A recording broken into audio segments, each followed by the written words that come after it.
Hello, members and friends. Okay, so we're going on to video number 9 here with my channel being wiped out, right?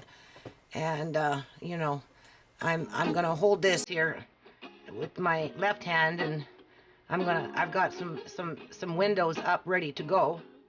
As you can see, I'm gonna try and make this a little more streamlined. Um, I don't know if this video is gonna bring me copyright. My older son really enjoys this artist, and he's a true fan. My younger son said I should. There's another woman, another artist. He suggested I should maybe try and contact, and I can't remember her name, so I'm not gonna put out any names right now because I really can't remember her name. But my older son enjoys this woman as an artist, and my younger son said there's a different woman that I should be contacting. So I like her music too. This is when was it made? It was uploaded October 25th, 2009. It has over 600,000 views on it, and we're gonna bring this up. Okay, we're just gonna try and make a little log here, right? A record of the playlist of what it was before it gets deleted. And I'm not gonna be able to get every video, obviously. I'd like to get every video documented, but I don't think that's gonna happen. So what we're gonna do is just turn this down. Okay. And then we're gonna bring up maybe this one. No, not that one. We're gonna bring up this one.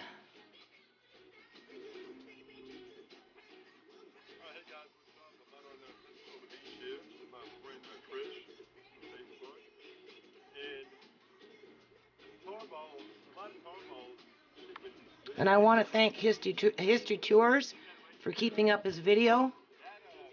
When was this done? Hold on. I don't really got a system down yet. Alright, so when was this uploaded? November 6, 2010. So this goes back. So what we're going to do is we're going to turn this one off, and we're going to go back to this one. Okay. I'm going to turn up the volume. And I know that they're still having problems out in the Gulf Coast of Mexico, so it's not over yet. Right? This is a playlist of Ocean Motion. I'm not doing my stuff here. I'm doing other people's stuff. Obviously, this relates to the ocean. This is the sand that British Petroleum, or BP, was digging out a little piece at a time.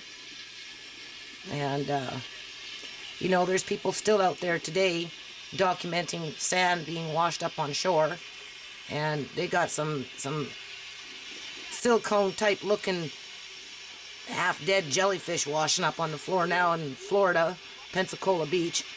And this is up in that area as well. Which one is it? It's this one right here.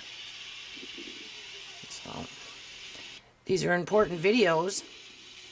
We don't want to lose sight of these things, right? And then there's the planes that were spraying Corexit and whatnot, right? This guy, I was kind of a fan of him. Let's turn up the volume. People tried to scandalize him, but at one point he was out there quite a bit documenting a lot of stuff that was going on in the Gulf Coast of Mexico. And he kind of went bankrupt along the way, and I can believe that, because it's not easy being a community activist and caring about your community. Yeah, I did notice that you went in that beautiful Forerunner, which I lost Greg, time to the axe. I think that's his name, Greg. But you did take a big step down. He had a fan in me. I admired his efforts. The bright side is we got a couple of sponsors. Evidently, it meant enough to them that they were willing to pick you up. And But it's not going to stop there, you know. It's about, is this something that people want to see? And I know that a lot of people contacted me, have been contacting me going, dude, you've got to do something to get Greg Hall back out there. Mm-hmm. So now we're going to see, you're out there on the beach again? You've been on the beach, you never stopped doing it. No, I've got a bunch of stuff I'm getting ready to upload that hasn't been seen yet. And I already got a couple hours this morning and I'm ready to go out and get some more stuff. So where can people go and see Greg Hall in action? TrueReporting.com, that's the only place. I'm going to have everything there. Of course, I've got the YouTube channel reset up, but True Reporting is the YouTube channel. But And then I don't know, something happened, you know, and he kind of fell off the grid website. there. So www.truereporting. anyway, he's an experienced guy. So, oh yeah, this I really liked. The color change in that sand. I thought this was good that he did this. Actually, got in there and dug a hole, and that was the only way. I personally feel that more people should have went out there and did that. You know, it was just a handful of people that were doing this, and I think that's what made it too easy for officials to, you know, singly attack and discredit and, you know, and try and scare away, right, the truth being untold, right, and or, you know, being dug up in this case, right. So I know if I would have been out that way, I would have had more than one shovel. You know, I would be shoveling all over the place. So, Greg, the only way they're really going to get this all digging there, a hole. They got to come and out with finding it. backhoes and really dig it. That's right, backhoes. And not only do they have to have backhoes, but they need Other to than that, the 6-inch prevent dig it from is not crawling gonna up, do it. on the, you know, encroaching up onto the sand dunes and stuff. Which, you know, today in 2012, that's what's going on. And you know, it's like it's oil and it's sand and it's going to travel. It's going to move forward. You know, just kind of like with the radiation that's coming up on our shores. It's not just going to stop. It's just going to keep on moving forward, right? Unless there's a barrier there of some sort. So, you know, this was very good that he actually took the time and History Tours took the time to. I've very much admired them for this. Look at this. Because it got down to the root. Let me tell you. And Nothing thin about that. you know, it was important to see this. And you know, personally, I'd like to still Really, see really people big out there rope doing fall. this today, because you know, there's creatures and crabs and things like this that live under the ground, under the sand, right? So you know, coming in with mounds of trucks of sand and piling it on top of oiled sand, and you know, and then the ocean coming and washing it and putting more sand, and you know, it's hot down there, so it's going to melt and it's going to permeate and it's going to spread. And it's been spreading and it's been permeating. So this is just one documentation of this, and this is one of the better videos. So you know, it's going to get lost in the fray. It's going to be that much harder to find. I haven't seen this video for a long time. It's well made. The sand is beautiful. If you were to go to some recent videos today and see what's on the sand today, it doesn't look like this. So it's gotten worse, really, if you were to compare the two. Because I've seen recent videos and the sand doesn't look nearly as white. But then this sand was probably shipped in. So that's what we're dealing with here. Okay. Let's see. Golf biologist stunned. Let's go on to another one.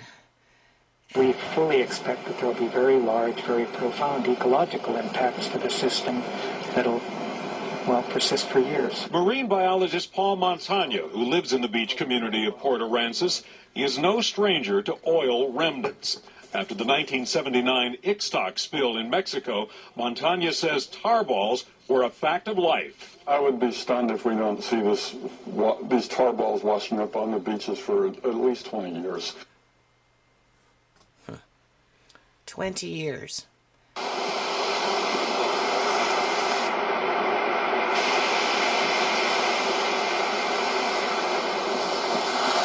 It's Thursday, April 28th. This lady's still out there, and she's a real trooper.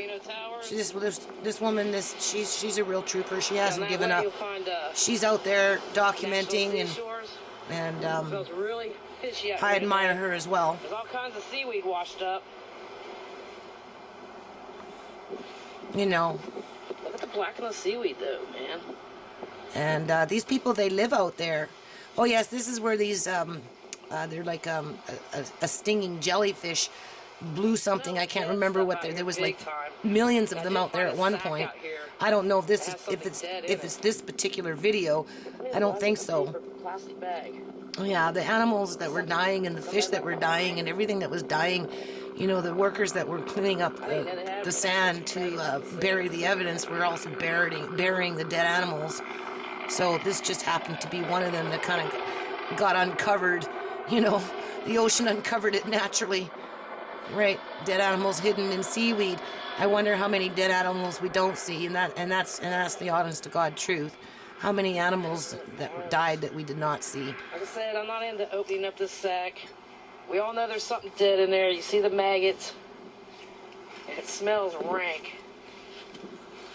And that's all I did was walk from my car, from the road right here, out this way, and that's all I walked. And this is what you see. Yeah, and it's still like that in many places today in 2012. You know, because there are people out there still documenting this, and you know, dolphins are dying left, right, and center, and you know, there's been a massive die-off of stingrays and shipped in sand and pushing it off to the side, and you know, there's all kinds of stuff going on out there. You know, the birds, they were nesting in the oil itself, birds nesting season, right, according to their website, beginning mid-March, ending in late July. Keep out. This area temporarily closed to public use and access because they were saying it was nesting, you know, birds were nesting, right? You know, but at the end of the day, what were they nesting in? You know, their food source was contaminated. Everything was contaminated. It's still contaminated. Yeah. So I'm going to do this every 14 minutes or so because it's just easier for me to do it this way in light of this computer I'm working on. And plus, I would like to, you know, give some fair footage to a lot of these videos. So right now we're in ocean motion, right? And then here, if I bring up, what's this one? There she is again.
All right.